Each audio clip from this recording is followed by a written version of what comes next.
Amateurs de cinéma, de turlupinade et de gaudriole, bienvenue dans cette chronique tranquille. Je suis Kofi, et pour cette première, nous allons parler de haine, de bords de trottoir meurtriers et de lavage de caleçons salvateurs. American History X est un film dramatique américain sorti en 1998 et réalisé par Tony Kea, à l'origine créateur de pubs et de clips musicaux. Même si le film n'a pas super bien marché en salle, il rencontre toujours les faveurs du public, puisqu'il traîne encore aujourd'hui la réputation d'un pamphlet sans concession, violent, réaliste et implacable envers la haine raciale et ses effets dévastateurs. Est-ce le cas selon moi Mais avant de vous répondre, je dois vous avouer un truc. Vous avez trouvé ça con, mais au-delà des scènes iconiques sur lesquelles je reviendrai, c'est elle qui m'avait le plus marqué. Alors je vais être clair sur une chose dont je suis intimement convaincu. Elle a été bannie de l'enfer parce qu'elle faisait de l'ombre au grand patron.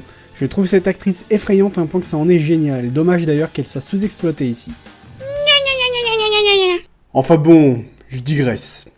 Le film relate l'histoire de Derek de retour de prison pour avoir pris la boîte crânienne d'un jeune afro-américain pour une piñata. Il essaiera de tourner le doigt à son passé de skinhead, mais aussi d'éviter que son petit frère, devenu à son tour membre des disciples du Christ, ne fasse les mêmes conneries que lui. Son passé sulfureux et son incarcération seront illustrés sous forme de flashbacks en noir et blanc. Bien que le but soit de dramatiser cette période de sa vie, le film prend soin de ne pas faire de lui le méchant de l'histoire, afin de nous permettre nous aussi de sauter sa réhabilitation. Et ce n'est pas chose facile. D'ailleurs, je me demande comment il s'y serait pris avec une émission du PAF actuel. Derek était prêt à tout donner pour réaliser son rêve. Combiner dentisterie et kung-fu.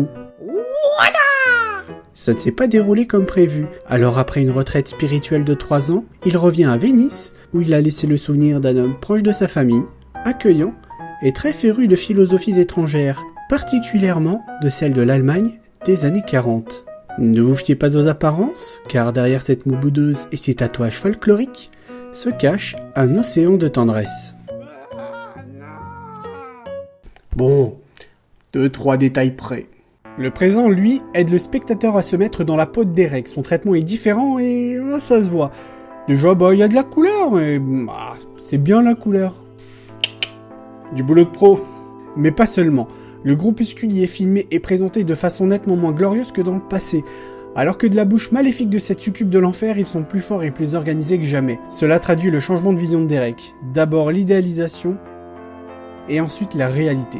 Le swag du pélican. Le film se focalise également beaucoup sur le cheminement de Derek au fil des années. Premièrement, on nous fait comprendre qu'il revient avec la volonté de tourner le dos à son passé et qu'il a été manipulé par Cameron, sosie un tantinet foiré d'un Jean-Marie Le Pen dont la carrière d'avaleur de sabre aurait mal tourné. Deuxièmement, le film fait tout pour que son magnétisme agisse sur le spectateur, tellement qu'on aurait presque envie de lui dire « Oui, c'est ça Derek, crois en tes rêves, envahis la Pologne !»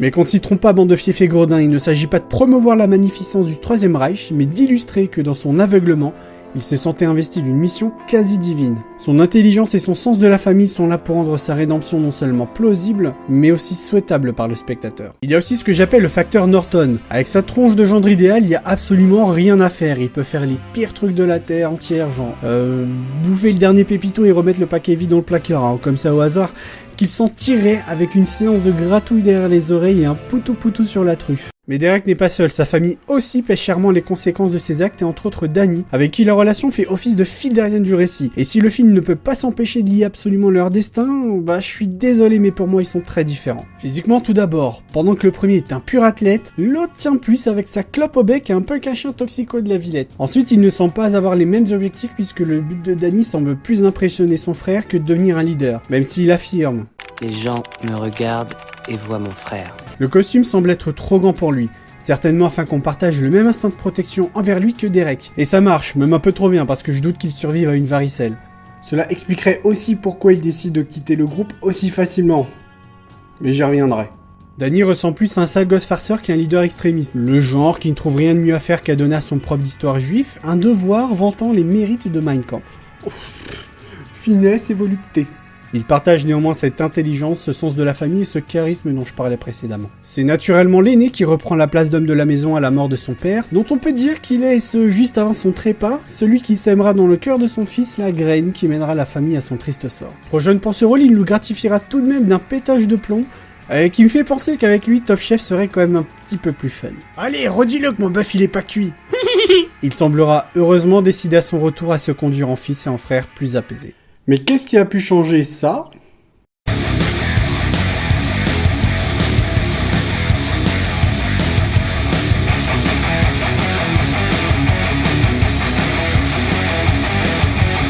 ça.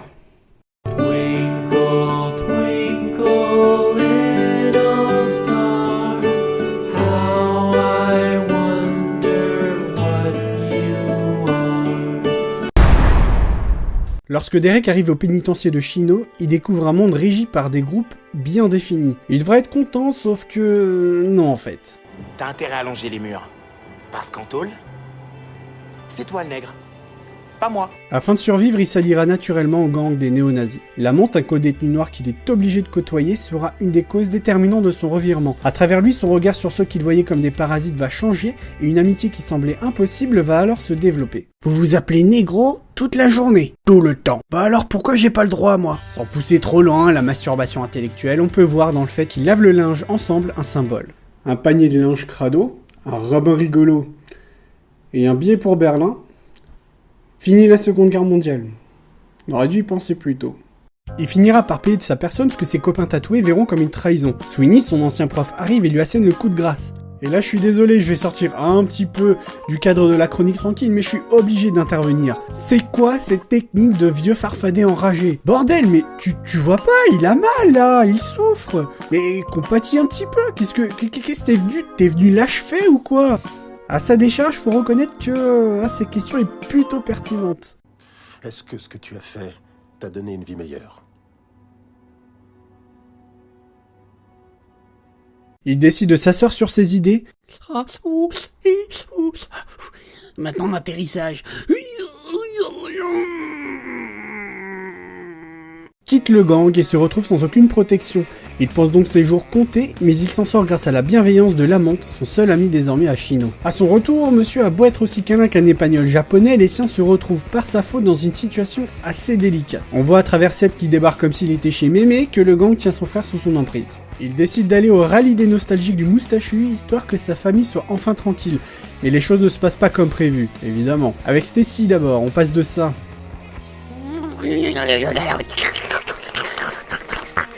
À ça. Je t'arracherai le colon et j'en ferai des sandouillettes.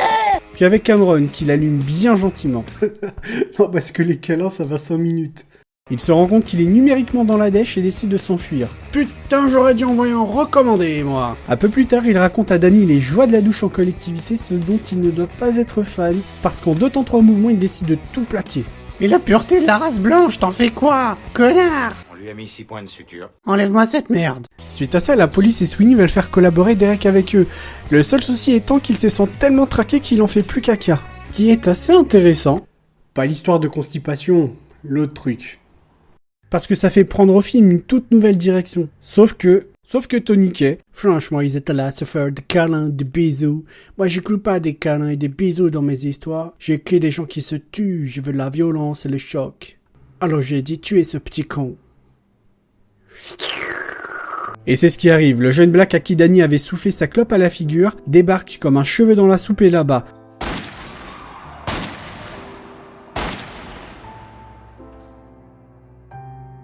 Le film se termine donc sur les deux frères, liés dans une dernière étreinte dans la haine, le sang et la douleur.